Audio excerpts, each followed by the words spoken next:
इस वीडियो में मैं एक पावरफुल लिक्विडिटी स्ट्रैटेजी रिवील करने वाला हूं जो डेली $50 तक प्रॉफिट जनरेट कर सकती है। सबसे अच्छी बात यह है कि इसके लिए आपको बहुत बड़ा कैपिटल चाहिए नहीं होता और यही स्ट्रैटेजी प्रो ट्रेडर्स भी यूज करते हैं। लेकिन मैं इसे इतना सिंपल बना रहा हूं कि एकदम बिगिनर्स भी इसे फॉलो कर सकें। तो अगर आप वो स्ट्रैटेजी सीखना चाहते हो जो सच में प्रोफेशनल्स यूज करते हैं तो यही है वो। चलिए शुरू करते हैं। इस स्ट्रैटेजी का पूरा फोकस एक की कॉन्सेप्ट पर है, लिक्विडिटी। लेकिन लिक्विडिटी असल में होती क्या है? सिंपल टर्म्स में लिक्विडिटी वो एरियाज होते हैं जहां मार्केट में पेंडिंग ऑर्डर्स रखे जाते हैं। चलो इसे एक प्रैक्टिकल एग्जांपल से समझते हैं। मान लो आप एक चार्ट देख रहे हो और डिसाइड करते हो कि आप एक स्पेसिफिक प्राइस लेवल पर बाय करोगे। इस वक्त आप बेसिकली मार्केट को लिक्विडिटी दे रहे हो उस प्राइस पर। मतलब आप मार्केट से कह रहे हो, हे मैं इस प्राइस पर बाय करने को रेडी हूं।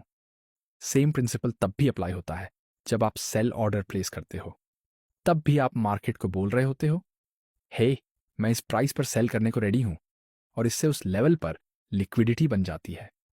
अक्सर मार्केट्स में हर प्राइस लेवल पर लिक्विडिटी होती है क्योंकि लाखों ट्रेडर्स अलग अलग प्राइसेस पे ऑर्डर्स डालते रहते हैं। ये ट्रेडर्स रिटेल हो सकते हैं, बड़े बैंक्स या फाइनेंशियल इंस्टीट्यूशंस हो सकते हैं। तो हर प्राइस पॉइंट पर कोई ना कोई बाई करने वाला होता है और कोई ना कोई सेल करने वाला भी।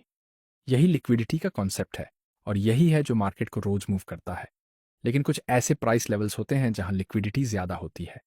मान लो चार्ट पर एक सपोर्ट लेवल है जहां से प्राइस 2 बार बाउंस कर चुका है। अब जब प्राइस फिर से उस लेवल के पास आता है तो ज्यादातर ट्रेडर्स क्या करेंगे, वो एक्सपेक्ट करेंगे कि फिर से बाउंस होगा। तो वो उसी सपोर्ट पर लॉन्ग पोजीशन लेंगे और अपना स्टॉप लॉस जस्ट नीचे रखेंगे। और अगर कोई ज्यादा कॉशियस है तो वो थोड़ा और नीचे एसएल रखेगा ताकि आसानी से स्टॉप आउट ना हो। शायद आपने भी ये एक्सपीरियंस किया होगा। प्राइस बाउंस करने की बजाय सपोर्ट को थोड़ा सा विक कर जाता है, स्टॉप लॉस ट्रिगर करता है और फिर वापस ऊपर आ जाता है। और आप सोचते रह जाते हो कि ये सेटअप फेल क्यों हुआ। इसका रीजन ये है कि प्रो ट्रेडर्स जिनके पास बड़ा कैपिटल होता है जानबूझकर सपोर्ट के नीचे की रेस्टिंग लिक्विडिटी को टारगेट करते हैं। उन्हें पता होता है कि बहुत सारे रिटेल ट्रेडर्स वही पैटर्न देख रहे हैं और एसएल एक ही जोन में रख रहे हैं। इससे उस एरिया में बहुत ज्यादा लिक्विडिटी बन जाती है और जब वो एसएल ट्रिगर होते हैं तो प्रो ट्रेडर्स उसी लिक्विडिटी का इस्तेमाल करते हैं अपने बड़े लॉन्ग पोजीशंस को फिल करने के लिए। इसीलिए आप देखोगे कि प्राइस एक की लेवल के नीचे विक करता है और फिर रिवर्स कर जाता है। अब मैं आपको सिखाने वाला हूं कि कैसे आप उन 1% ट्रेडर्स में शामिल हो सकते हो जो इसका फायदा उठाते हैं, बजाय 99% ट्रेडर्स के जो बार बार स्टॉप आउट होते हैं। और हाँ, ये स्ट्रैटेजी बेस्ट काम करती है लोअर टाइम फ्रेम पर, जैसे कि 5 मिनट या 15 मिनट चार्ट्स पर। और आप इसे फॉरेक्स, क्रिप्टो या स्टॉक्स किसी भी एसेट पर यूज कर सकते हो। चलिए शुरू करते हैं। सबसे पहले मैं पूरी स्ट्रैटेजी को सिंप्लीफाई करने वाला हूं 4 सिंपल स्टेप्स में, जिन्हें आप इजीली फॉलो कर सको। ध्यान देना कि ये सारे स्टेप्स एक दूसरे से जुड़े हुए हैं। अगर आपने कोई भी स्टेप स्किप किया तो अगला स्टेप काम नहीं करेगा। तो चलिए शुरू करते हैं। स्टेप 1 है प्राइस में ब्रेक ऑफ स्ट्रक्चर को आइडेंटिफाई करना। इसके लिए सबसे पहले हमें यह समझना जरूरी है कि ट्रेंड्स कैसे बनते हैं। हम सब जानते हैं मार्केट में 2 तरह के ट्रेंड्स होते हैं, अप ट्रेंड और डाउन ट्रेंड। चलो अप ट्रेंड का एग्जांपल लेते हैं।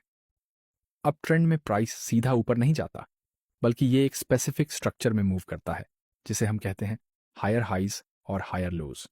वहीं दूसरी तरफ डाउन ट्रेंड में प्राइस लोअर हाइज और लोअर लोज बनाता है। अब अप ट्रेंड स्ट्रक्चर में जब भी कोई प्रीवियस हाई टूटता है और प्राइस नया हायर हाई बनाता है तो उसे हम ब्रेक ऑफ स्ट्रक्चर कहते हैं। सेम चीज डाउन ट्रेंड में होती है। जब प्राइस प्रीवियस लो तोड़ता है और नया लोअर लो बनाता है, वो भी ब्रेक ऑफ स्ट्रक्चर कहलाता है। अब जब आपको ब्रेक ऑफ स्ट्रक्चर का कॉन्सेप्ट समझ में आ गया है, चलिए इसे एक रियल चार्ट एग्जाम्पल में देखते हैं। इस चार्ट में हम देख सकते हैं कि प्राइस हायर हाइज और हायर लोज बना रहा है, जो एक अप ट्रेंड को इंडिकेट करता है। ब्रेक ऑफ स्ट्रक्चर को ढूंढने के लिए हम बस ये देखते हैं कि कहाँ प्राइस ने प्रीवियस हाइज को तोड़ा और नया हायर हाई बनाया, और वो पॉइंट है यहाँ। अब ये हमारा ब्रेक ऑफ स्ट्रक्चर बनता है। लेकिन जरूरी बात यह है कि जब तक कोई कैंडल प्रीवियस हाई के ऊपर क्लोज न कर दे तब तक उसे ब्रेक ऑफ स्ट्रक्चर नहीं माना जाएगा। सिर्फ विक काम नहीं करता। जैसे ही ब्रेक ऑफ स्ट्रक्चर आइडेंटिफाई हो जाए, हम चलते हैं स्टेप 2 की तरफ, यानी सप्लाई या डिमांड जोन को आइडेंटिफाई करना। ये वो एरियाज होते हैं जहां मार्केट में बड़े बाय या सेल ऑर्डर्स प्लेस किए गए होते हैं, जिससे प्राइस में तेज मूव आता है। सबसे आसान तरीका है पहले स्ट्रक्चर के ब्रेक को स्पॉट करो, फिर उस तेज प्राइस मूव से ठीक पहले वाले पॉइंट को देखो जिससे वो ब्रेक ऑफ स्ट्रक्चर हुआ। अगर मूव ऊपर की तरफ था तो उस शार्प मूव से पहले वाला एरिया डिमांड जोन कहलाता है, और अगर मूव नीचे की तरफ था तो वही एरिया सप्लाई जोन कहलाता है। अब वापस आते हैं अपने पहले एग्जाम्पल पर। हमने पहले ही ब्रेक ऑफ स्ट्रक्चर आइडेंटिफाई कर लिया था, तो अब डिमांड जोन ढूंढना आसान हो जाता है। हमें बस उस शार्प मूव से ठीक पहले के एरिया को देखना है। इस केस में प्राइस ने अपना तेज मूव यहीं से शुरू किया था। अब डिमांड जोन को मार्क करने के लिए उस आखिरी कैंडल को हाईलाइट करो जो उस शार्प मूव से ठीक पहले बनी थी। रेक्टेंगल टूल से उस कैंडल के लो से हाई तक एक जोन ड्रॉ करो। यही हमारा डिमांड जोन है। अब जब हमने डिमांड जोन आइडेंटिफाई कर लिया है तो चलते हैं स्टेप 3 की तरफ, यानी लिक्विडिटी लेवल को ढूंढना। और ये पूरे स्ट्रैटेजी का सबसे इंपॉर्टेंट स्टेप है। सिंपल शब्दों में कहें तो लिक्विडिटी लेवल्स वो जगह होती हैं जहां बहुत सारे स्टॉप